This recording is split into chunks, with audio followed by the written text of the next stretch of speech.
What's up guys, Duarte here with another Marvel Strike Force video, and in this video we are going to take a look at this event going on right here, X Factor Investigations. We are going to do the hardest difficulty available, and I want to talk a little bit also about how I feel that I'm not in touch with the player base, with my viewer base.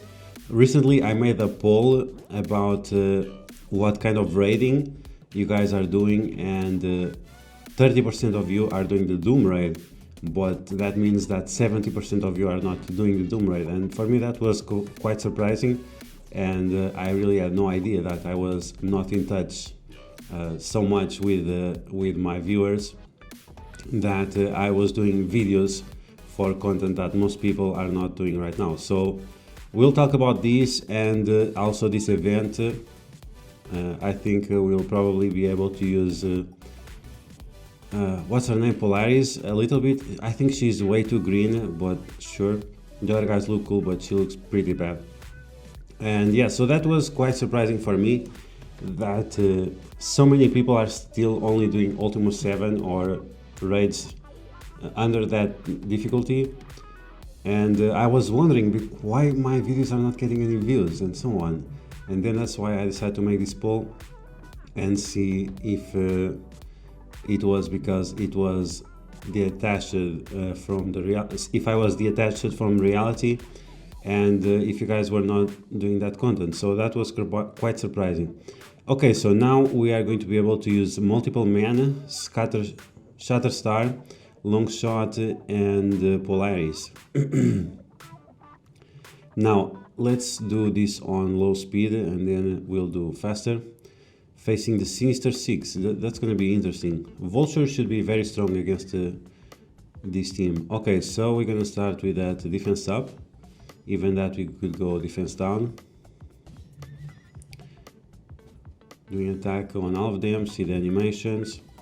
I'm just interested to see how much Polaris is going to interact and how much speed bar they get, if the rotation is good enough, or okay, so she's pretty fast, faster than Dr. Octopus. That's going to be very important. Okay, so now let's pull everyone together to Dr. Octopus, and Polaris is going to be extremely strong when Dr. Octopus does his special, even that now they have all disrupt, so it's not going to be super important. Okay, so let's do a basic or two. Let's get rid of Vulture so he doesn't do any funny stuff. Okay, so I think now we can flip all those regens into bleeds with Polaris. And now the dupe taunting. This team is very, very interesting. I think it's one of the best teams that we have right now in the game, with all the different abilities, cool animations, and the special effects. It's really a very unique team. Okay, so now we are going to throw more bleeds on these guys. None of them have any regeneration, but this is what Polaris does. I think if they have bleed, she does piercing damage and so on, and barriers herself for 20%, but she's already max barrier, so wow. That was a very cool animation. Okay, so let's see if we can keep Mysterio alive in case he can revive. Maybe not. Okay, so he's punching himself to summon all those clones, and now we just use the clones. So yeah, this I really like this team. It's a very interesting team. Unfortunately, I didn't got any good red stars on multiple men. They were quite trashy, but that's fine. I guess maybe in the future I will have to use some silver credits to get him, or not. I don't know. Maybe not even. But so far the team looks very interesting. I hope I get a little bit more lucky with Polaris than I was with the multiple man. And the other two, Longshot is at 4, Shatterstar is at 5, so not bad.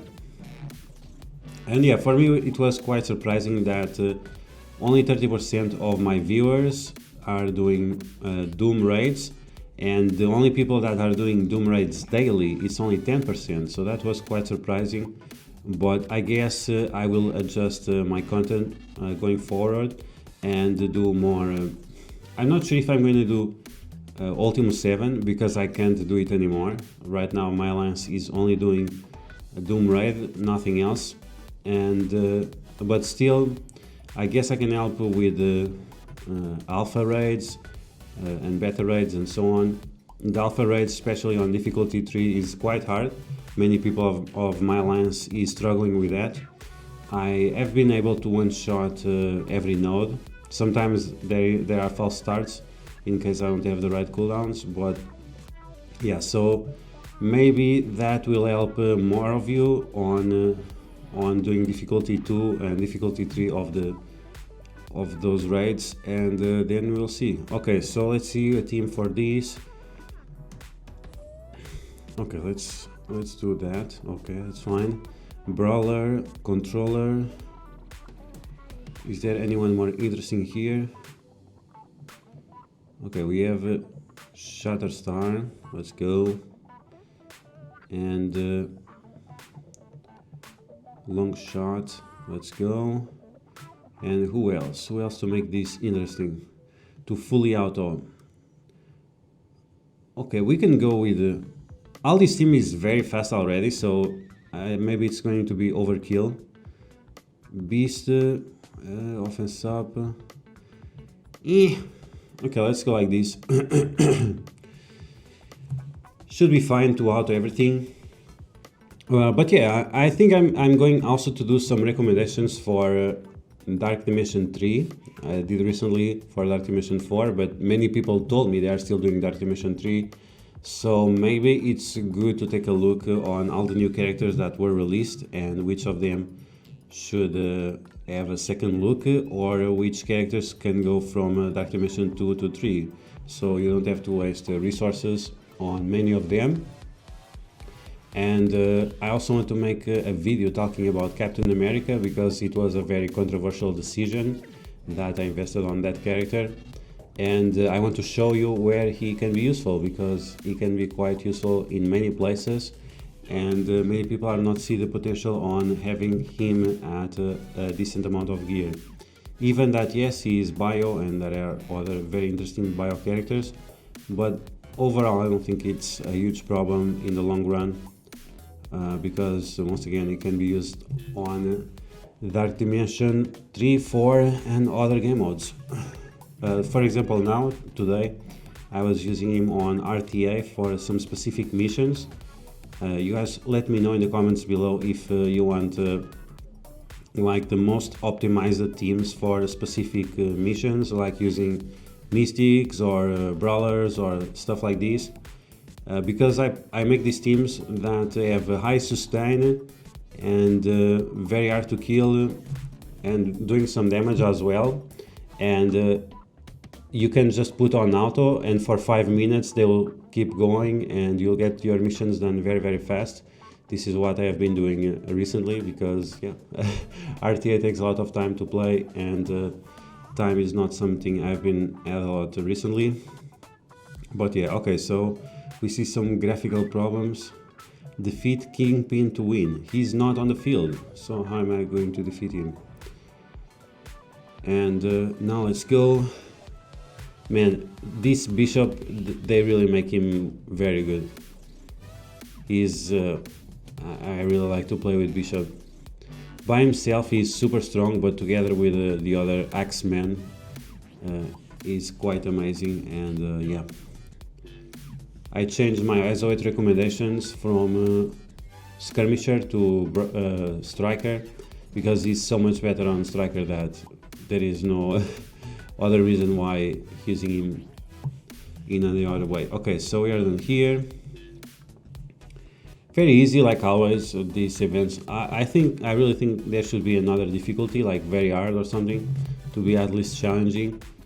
But I guess that's the way it has to be for most players. But now that we have a more wider option of characters, and they want us to invest in different characters, it would be interesting as well to use different characters. Okay, so ABC is almost 2000, and yeah, so once again I really think after doing this poll I really felt that I was out of touch because yeah, recently I have a lot of purple gear that I have not been using, even that I've been leveling up the new characters and so on. I think these new battle passes and gave a nice amount of gear, and it put me in a situation where I don't feel like I have to. Uh, Before I had to grind for gear, and now I feel that I only have to grind for orange gear, which is another huge problem. And yeah, but I'm glad, and I wish the free-to-play passes, and there will be more events where they give orange gear and purple gear, so people can speed up their progress. Because knowing that only 30% of 6,000 people are doing the Doom raid, I mean, I guess that's okay, but I don't know. I kind of expected a lot more. I don't know. Let me know if I'm out of touch or not, or if it's normal, or you guys are making the transition soon from Ultima 7 to the Doom raid, and especially if this raid is going to be so important that it's going to give you ISO 8 level 2, which is going to be huge. Like ISO 8 level 1 was huge and still is, and when you get a character, for example, at level 5 blaster or a level 5 skirmisher, the difference is so huge that this level 2 of ISO, it's if it's on the same level as this one, it's going to be huge. So if you really have to do the Doom raids to get this ISO 8, if 70% of the people are still on the back burn and not doing this raid, it's going to be a huge problem, because there will be a huge difference between the top alliances and the non-top alliances. Maybe. That's what I think. It's fine, I guess, for a while. But yeah. So yeah, on my alliance right now we are doing the Doom raid up to 45-50%. I think, I don't know, maybe within a month we'll be able to start doing 60% daily. At least I hope that. We are doing 45%, and to be honest, I'm not spending any healing items. And right now I'm investing on my skill team, so whenever we get there, we can one-shot the nodes very easily as well. The first node of the skill team, even with characters at level 65, I was able to defeat it without using any healing items, so that's interesting. And that makes me believe that maybe it's not going to be such a huge problem. And yeah, as soon as I gear up a few characters, I already have some in mind based on my tier list and based on my experience. I think we'll be able to start really progressing on this raid. And after it's just after I have to convince also my alliance that they need to gear up first for raids and gear up after for alliance wars, because a lot of people now have been gearing up the Shadowland team, and yes, it's a great team, but I think investing on your raid team is more important, because raids you have daily, and alliance wars you have 3 times a week. So the payback on investment, I think it's bigger on raids than it is on alliance wars. Even that, of course, both game modes are important, but there is a limited amount of characters that you can use in alliance wars, and in raids not so much. So, or you can try to cross one path with the other and get the maximum value of each of those characters. If you can match up, it's huge in that regard. Okay, so here we go. We have to get rid of Red Guardian. Red Guardian is the character of this new battle pass, and hopefully I'll be getting him to 6 yellow. He's at 5 red, so 5 red 6 yellow is a very good place where to have this character. And then we'll see if they will make him farmable at some point or not.